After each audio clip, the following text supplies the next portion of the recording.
The postal worker delivers mail in blizzard, never realizing recipient leaves her beach house. This thought repeated in Elaine's mind like a mantra as she trudged through knee-deep snow, the frigid wind slicing through her government-issued parka. 23 years with the United States Postal Service, and she'd never missed a delivery, not through rain, sleet, hail, or even the merciless North Dakota blizzard currently turning her fingers numb inside her gloves. Snow collected on her eyelashes as she squinted at the mailbox numbers, her breathing labored. House number 1542 had always been special on her route, a modest two-story Victorian with peeling blue paint and a covered porch that sagged slightly to the left. It belonged to Ms. Eleanor Winters, an elderly woman who, unlike most on Elaine's route, always seemed to know when she was coming. The wind howled, drowning out the crunch of Elaine's boots as she pushed forward. The weatherman had warned everyone to stay indoors today, but bills and birthday cards and medicine wouldn't deliver themselves. People depended on her. Ms. Winters depended on her. Elaine's throat tightened at the thought of the old woman. For 3 years, their relationship had consisted of brief exchanges across a threshold, Elaine with her mail satchel, Ms. Winters with her cardigans, and silver hair twisted into a perfect bun. But something about the old woman's eyes, kind, knowing, and tinged with a familiar loneliness, had formed a connection between them that transcended words. As Elaine approached the blue Victorian, something felt different. The windows were dark. No smoke curled from the chimney despite the bitter cold. She climbed the 3 steps to the porch, wincing as her knees protested after miles of trudging through snow. The usual welcome mat reading, "Home is where your story begins," was gone. She knocked harder than usual to be heard over the wind. Nothing. "Ms. Winters?" Elaine called, her voice swallowed by the storm. No shuffling footsteps, no turning lock, just the hollow echo of emptiness that houses somehow convey when no one is home.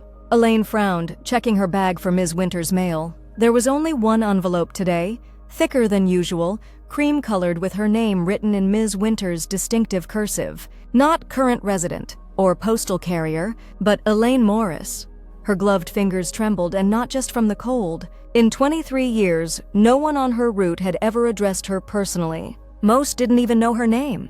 She slipped the envelope into her coat pocket, deciding to finish her route before opening something so unusual. Rules stated she should leave it in the mailbox, but something, intuition perhaps, told her this was different. 2 hours later, with fingers she could no longer feel and cheeks burned raw by wind, Elaine completed her deliveries and returned to her empty apartment. The silence greeted her like an old friend, familiar but never quite welcome. She shed her frozen layers, ran warm water over her hands until sensation painfully returned, and made a cup of tea before finally allowing herself to reach for the cream envelope. Inside was a letter and a key.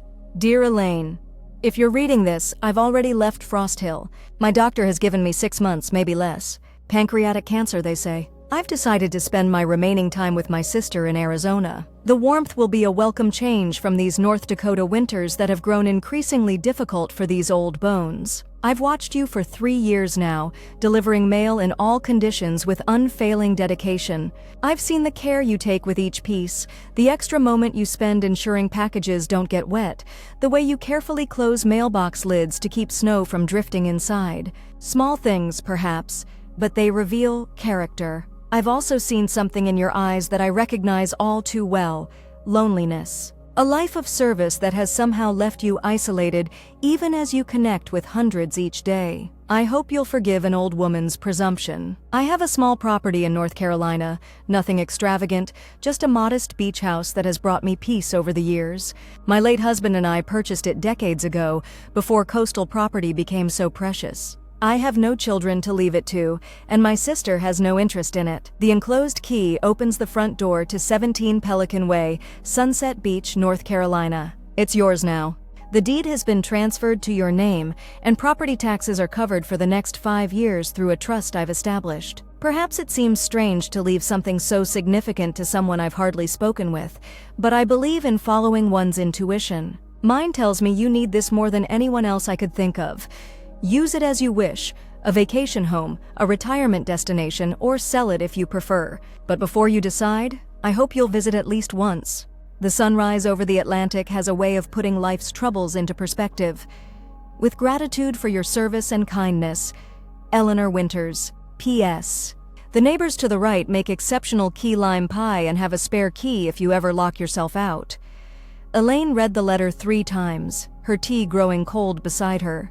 Her hands shook as she held the simple silver key, its weight impossibly heavy with implication. A beach house? For her? There had to be some mistake. But the letter was undeniably addressed to her, and Ms. Winters had known details only someone who had truly seen her would know. Outside, the blizzard intensified, rattling her apartment windows and howling through the cracks in the old building's facade.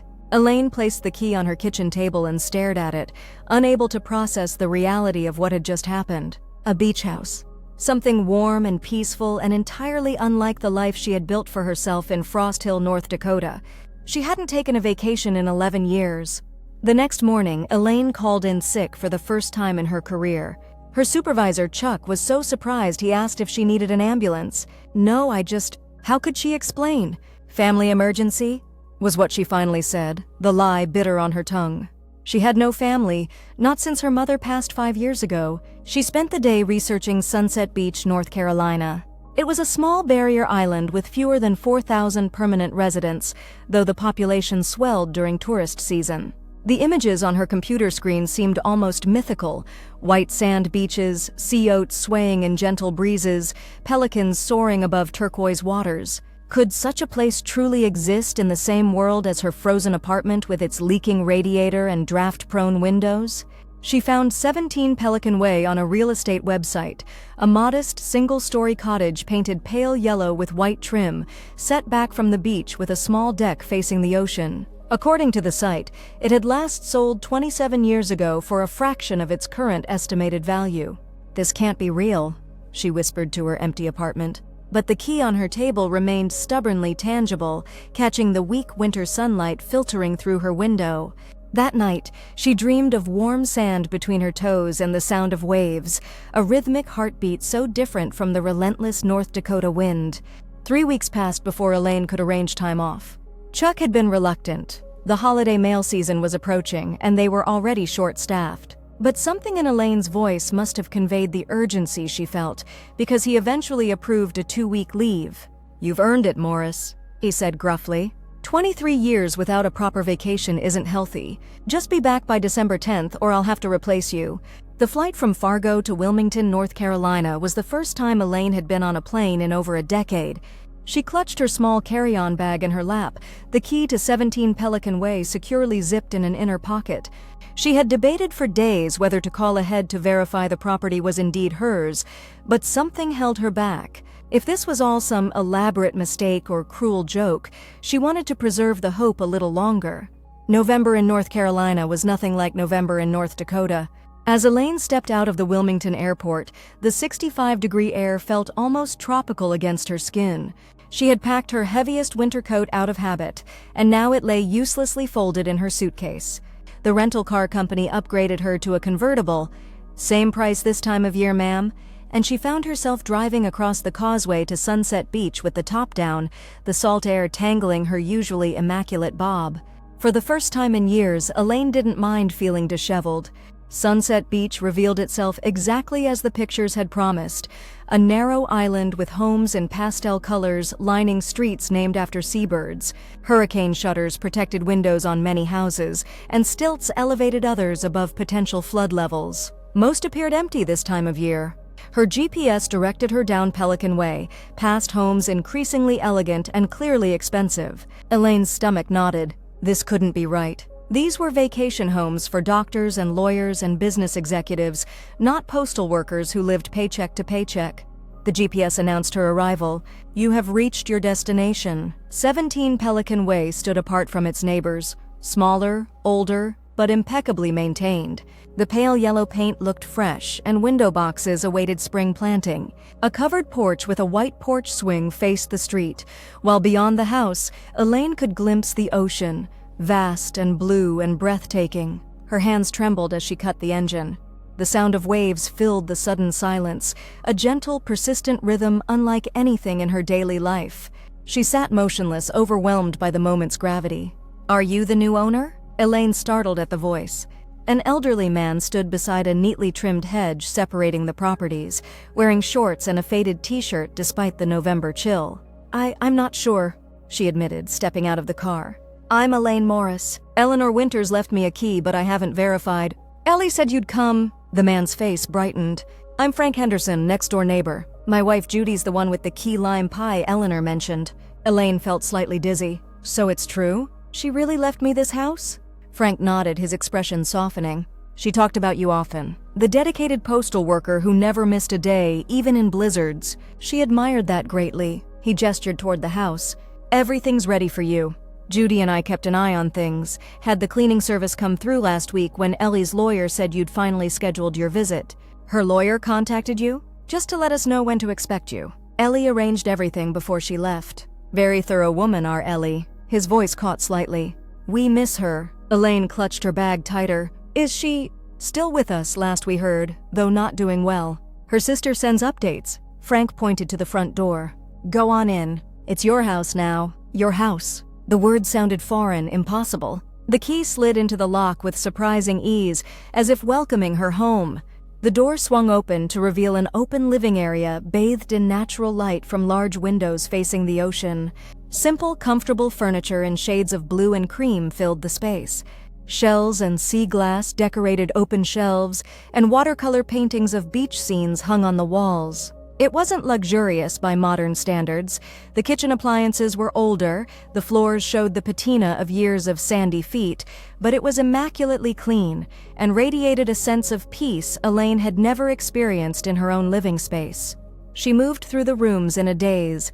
2 bedrooms, each with a view of either the sunrise or sunset, a bathroom with seashell-shaped soaps arranged in a glass dish, a screened porch with rocking chairs facing the ocean. On the kitchen counter sat a bottle of wine with a note, "Welcome home. The pie is in the fridge. Judy and Frank?" Elaine moved to the back deck and stood gripping the railing, staring at the ocean stretched before her. Tears she hadn't realized were forming spilled down her cheeks. 23 years of trudging through snow and rain and heat, of nodding politely to people who barely registered her existence, of returning to an empty apartment night after night, and all along, Eleanor Winters had seen her. Really seen her. The magnitude of the gift overwhelmed her. Not just the property itself, but the recognition. The acknowledgement that her life had value beyond the service she provided. As the sun began its descent toward the horizon, painting the sky in impossible shades of pink and orange, Elaine sank into a deck chair and allowed herself to cry freely for the first time in years. Morning arrived with gentle insistence, light filtering through blinds Elaine had forgotten to close, the distant call of seagulls and the constant whisper of waves. For a disorienting moment, she couldn't remember where she was. Then it all came rushing back. The letter, the key, the beach house that was somehow hers. She made coffee in the unfamiliar kitchen, finding supplies exactly where logic suggested they would be. Cup in hand, she stepped onto the deck just as the sun breached the horizon, setting the ocean ablaze with golden light. The sunrise over the Atlantic has a way of putting life's troubles into perspective. Eleanor's words from the letter echoed in Elaine's mind as she watched the day's birth with quiet wonder. How had the woman known exactly what she would need? A knock at the front door pulled her from her reverie. Judy Henderson stood on the porch, a covered dish in her hands and a warm smile on her face. "I thought you might like some breakfast," she said, extending the dish. "First mornings in a new place can be disorienting." "That's very kind," Elaine said, accepting the offering. "Would you like to come in for coffee?" Over blueberry muffins and coffee, Judy filled in the gaps of Eleanor Winters' story, how she had come to Sunset Beach first as a vacationer, then purchased the cottage after her husband died. "She only spent winters here," Judy explained, said the summers were too crowded with tourists. But she loved this place, said it healed her after Robert passed. "Did she ever mention why she would leave it to me?" Elaine asked, still struggling to understand. "We barely spoke beyond pleasantries about the weather." Judy's eyes crinkled at the corners. "Ellie had a gift for seeing people, really seeing them. She said you reminded her of herself before she found this place. Dedicated to work, reliable to a fault, and carrying a loneliness you thought no one noticed." Elaine's throat tightened. "I delivered her mail, that's all." "No," Judy said gently. "You were consistent in a world that had been anything but consistent for her. After losing Robert, after her health began to fail, you were the one constant she could count on. Rain or shine, blizzard or fair weather. But a house? For delivering mail? For being human in a world that increasingly isn't. Judy reached across the table and patted Elaine's hand. Don't diminish her gift by questioning whether you deserve it. She wanted you to have it. That's enough. After Judy left, Elaine spent the day exploring the cottage more thoroughly. In the second bedroom, converted to a small office, she found a bookshelf filled with novels, many with dog-eared pages and notes in the margins. On the desk sat a photo of a younger Eleanor with a tall, distinguished-looking man, both laughing as they stood on the very deck Elaine had sat on that morning. In the master bedroom closet hung a few sundresses and light cardigans that Eleanor had left behind. A jewelry box on the dresser contained simple pieces, a strand of pearls, silver earrings shaped like seashells, a wedding band. Each discovery felt intimate, as if Eleanor were slowly revealing herself through the objects she'd left behind. Not abandoned or forgotten things, but intentionally left. Breadcrumbs leading Elaine to understand the woman who had seen something in her worth recognizing. That evening, as Elaine sat on the deck watching the sunset, Frank appeared with 2 glasses and another bottle of wine. Tradition, he explained, settling into the chair beside her. Every Friday, Ellie and Judy and I would have sunset wine. Seemed a shame to break tradition. They sipped in comfortable silence as the sky performed its nightly miracle, transforming from blue to gold to deep crimson. Did she tell you why she named me in her will? Elaine finally asked. The truth, not the kind version. Frank considered this, swirling the wine in his glass. Ellie was diagnosed 2 years ago. Refused treatment at first, said at 82, she'd rather have quality time than more time, he sighed. That winter was rough. Lots of storms, power outages. She mentioned once that watching you deliver mail during a particularly nasty ice storm reminded her that dedication still existed in the world. He took another sip. After that, she started talking about you more often. How you always took time to hand her the mail personally when she was at the door. How you asked about her health when she was absent for a few days. Small kindnesses, but they mattered to her. I was just doing my job, Elaine protested weakly. No, Frank said firmly. Most people do the minimum their job requires. You did more, Ellie noticed. He gestured to the house behind them. This place saved her after Robert died. She believed it could do the same for someone else. Save me from what? The question escaped before Elaine could stop it. Frank's eyes, weathered by decades of sun and laughter, met hers with unexpected tenderness. Only you know the answer to that, Elaine. Days passed in a rhythm entirely foreign to Elaine's regimented life. She woke with the sunrise, walked barefoot on the beach despite the November chill, and spent hours simply watching the ocean's constant motion. She read books from Eleanor's shelves, discovering a shared taste for mysteries and historical fiction through the notes and margins. Judy taught her to make key lime pie. Frank showed her how to identify different seashells and where to find the best ones at low tide. They invited her to their Thanksgiving dinner, introducing her to their children and grandchildren as Ellie's friend from North Dakota, a description that brought unexpected tears to Elaine's eyes. Each night she sat on the deck watching the sunset, sometimes alone, sometimes with Frank and Judy, but always with a growing sense that something fundamental was shifting inside her. On her 10th day at Sunset Beach, a certified letter arrived from Eleanor's lawyer. Inside was a sealed envelope with Elaine's name written in now familiar handwriting, along with a note from the lawyer explaining it had been left with instructions to forward it after Elaine had spent at least a week at the beach house. With trembling hands, Elaine opened Eleanor's second letter.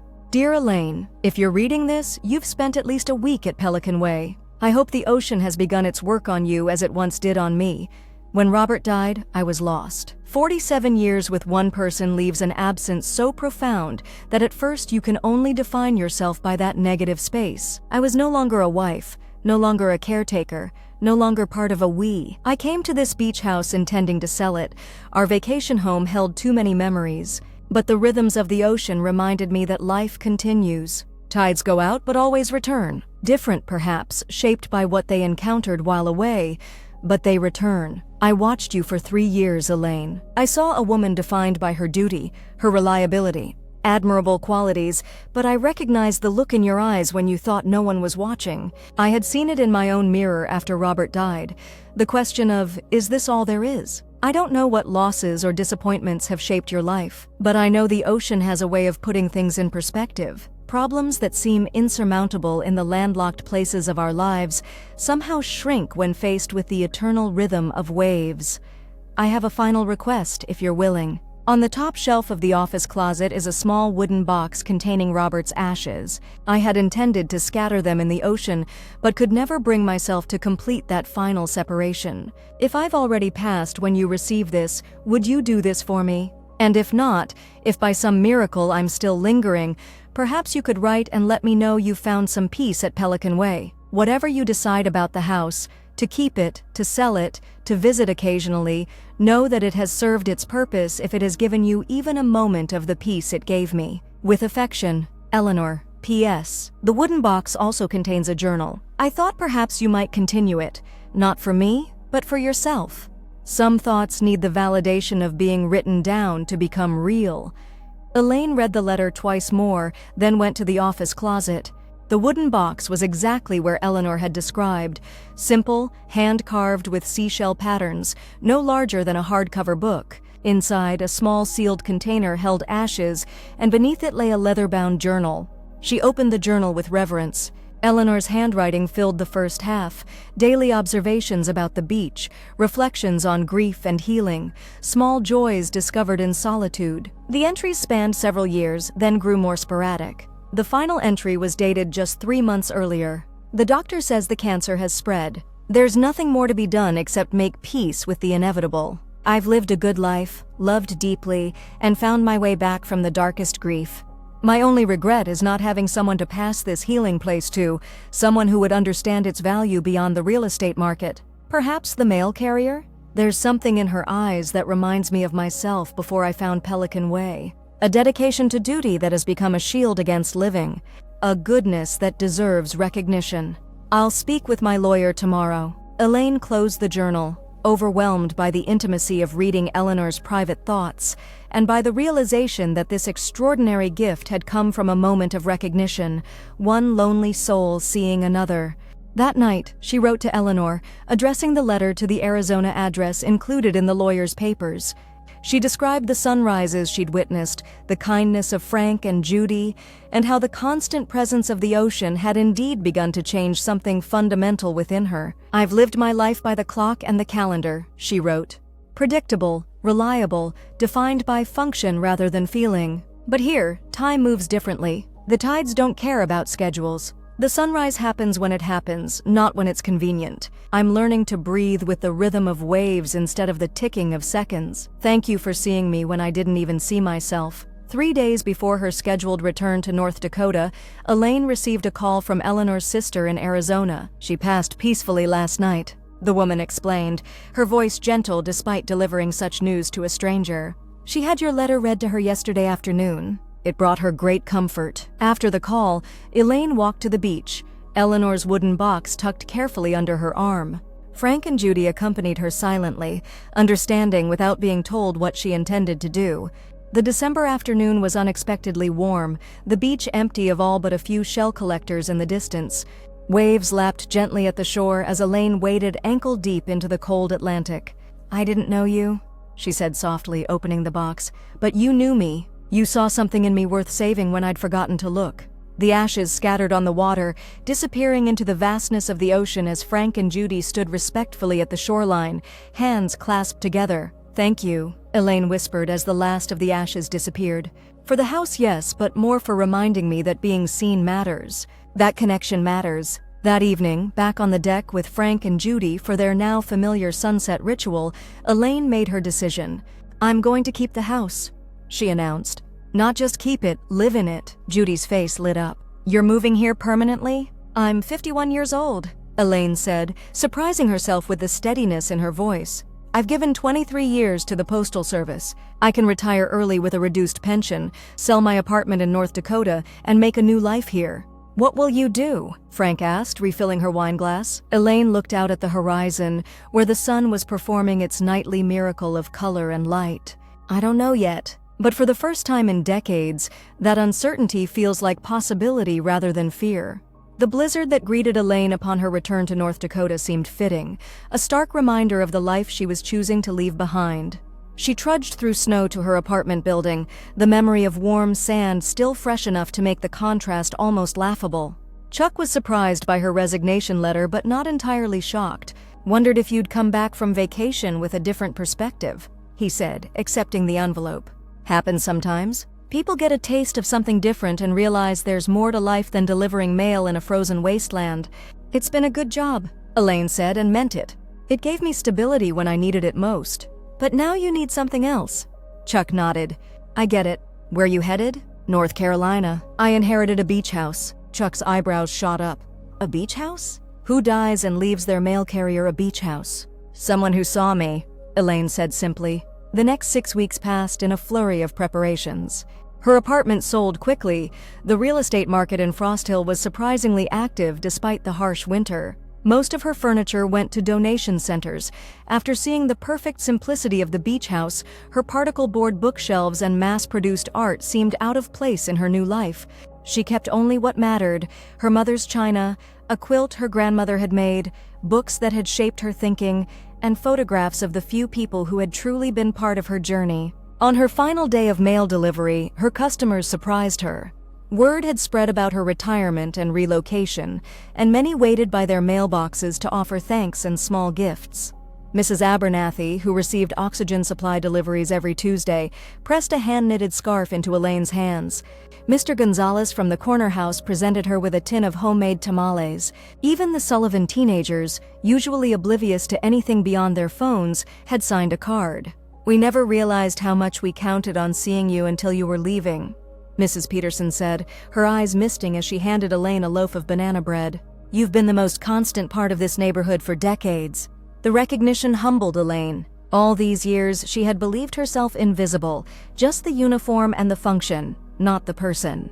Yet here was evidence that she had been seen all along, perhaps not in the profound way Eleanor had seen her, but seen nonetheless. Her final stop was the blue Victorian that had once belonged to Eleanor Winters. The new owners, a young couple with a toddler, had moved in just after Christmas. They didn't know the previous owner, didn't understand the significance this house held for Elaine. But as she delivered their mail for the final time, the young mother invited her in for tea. "We found something that might have belonged to the previous owner," she explained, leading Elaine to the kitchen. "A photograph was tucked behind the pantry shelf when we were cleaning." She handed Elaine a faded Polaroid. It showed a much younger Eleanor standing proudly in front of the yellow beach house at Sunset Beach, her arm around a tall man who must have been Robert. They were laughing, their faces illuminated with joy and possibility. "Would you like to keep it?" the young woman asked. "Since you knew her?" Elaine traced Eleanor's smiling face with her fingertip. "Yes," she said softly. "I think I would." Sunset Beach welcomed Elaine home in February with unseasonably warm temperatures and a community more vibrant than she had realized during her November visit. The off-season, permanent residents formed a tight-knit group bound by their choice to live year-round in a place most people only visited. Frank and Judy introduced her at community gatherings, and invitations to book clubs, beach cleanups, and potluck dinners soon followed. Elaine found herself saying yes. More often than not, a marked change from her self-imposed isolation in North Dakota. She established new routines: morning walks along the shore collecting shells, afternoon reading on the deck, sunset gatherings with neighbors. She volunteered at the local library and took a part-time job at the island's small bookstore, more for the social connection than the modest paycheck. And she wrote in Eleanor's journal, continuing the woman's practice of recording daily observations and reflections. The act of putting words to paper helped Elaine process the monumental changes in her life and connect more deeply with the woman whose generosity had made it all possible. 6 months at Pelican Way, she wrote one evening as summer approached. "I understand now what Eleanor meant about the ocean's healing properties. Problems that seemed insurmountable in Frost Hill have receded like the tide. Not gone completely. Grief, loneliness, regret, these emotions still visit. But they no longer define the landscape of my days. Yesterday I laughed until my sides hurt as Frank attempted to teach me paddleboarding. I fell 7 times before finally standing upright for all of 30 seconds. In my previous life, I would have been mortified by such public failure. Here I found it hilarious. Growth, perhaps? As the first anniversary of her arrival at Sunset Beach approached, Elaine received an unexpected package from Eleanor's sister in Arizona.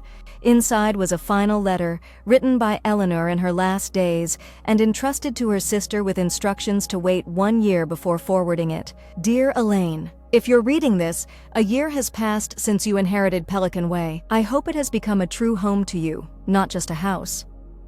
I have a confession to make. 3 years ago, when I first noticed you delivering mail in that terrible blizzard, I didn't immediately think of leaving you my beach house. That came later, after watching you day after day, noticing your dedication and the care you took with each delivery. What struck me that blizzard day was how similar we were, two women defined by duty rather than desire. I recognized in you what I had once been, someone who had built a life around reliability rather than joy. The beach house saved me after Robert died. It taught me that reliability and joy aren't mutually exclusive, that duty can include duty to one's own happiness. Has it taught you the same? My greatest hope is that by now, you've not only found peace at Pelican Way, but also discovered something I learned too late in life, that we are more than what we do for others. We deserve to exist for ourselves as well. With affection and hope for your continued journey, Eleanor. Elaine sat on the deck, Eleanor's final letter in her hands,